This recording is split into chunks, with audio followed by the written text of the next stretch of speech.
Hello partners around the world. Hello sa ating Team Eagles. So, this is Pearl Ann Molina. So, guys, tuturuan ko kayo kung paano mag-encode para mas mabilis yung ating encoding. Okay? As long na meron ka ng codes, pwede ka nang mag-encode ng leaders mo. Okay? Paano? Siyempre, kailangan login mo muna yung account mo. Yung username at password, so yan na mag-a-appear. Then, click mo lang itong 3 lines, itong menu. Yan. So, yan. So, ngayon, kung ikaw ay nakatatlong accounts, ito yung main account ko, second account, third account, kung saan ka mag-i-encode yun, ay kiklik mo na i-open. So, hindi mo na kailangan i-login isa-isa yung mga account mo pag nakatatlong accounts ka. So, click lang yan. So, example, dito ka mag-i-encode. Kung napansin mo yan, may naka-encode na, okay? So, ito yung makikita mo yung bakante kung saan mo siya ipapasok dyan, okay? Example, dito. Ito example lang. Yan. So, kung add personal account ang gagawin mo, add personal account. Pero kung i-register mo yung new downline, so click register downline.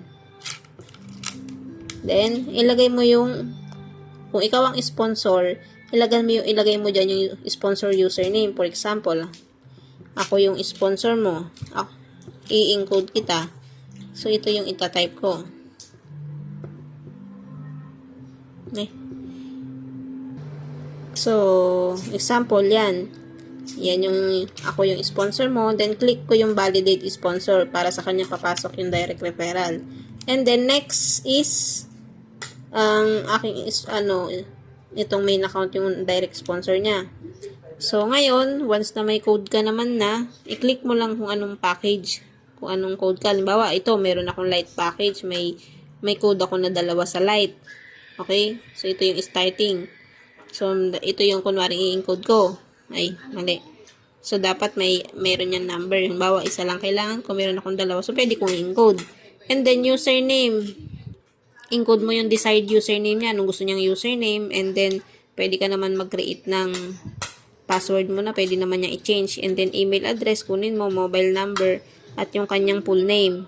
Last name, first name, and middle name. And then, naka-automatic naman na yung terms and agreement na naka-check. Okay? So, hindi na kailangan yan. Hindi mo na kailangan kasi naka-automatic na. Then, click mo lang yung create account. Okay? So, paano mo ma-check? So, dahil example lang ito, hindi natin makikita. Balik ka lang ulit sa menu. Then, balik ka doon sa ino-open mong account. Ito.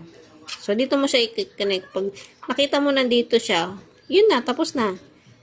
So, ganyan na siya. So, ganito po ay naulit ko ganito yung sample na pwedeng encodean. So, kung gusto mo na makita yung baba, click mo lang yan, yung nasa baba pa. O yan, mahaba yan. So, ganyan, click mo lang yan hanggang dulo niyan.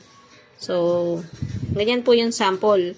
So, ganun lang partners kadali sa mga hindi pa po members. So, sumabay na po.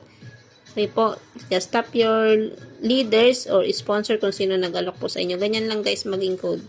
Thank you and God bless.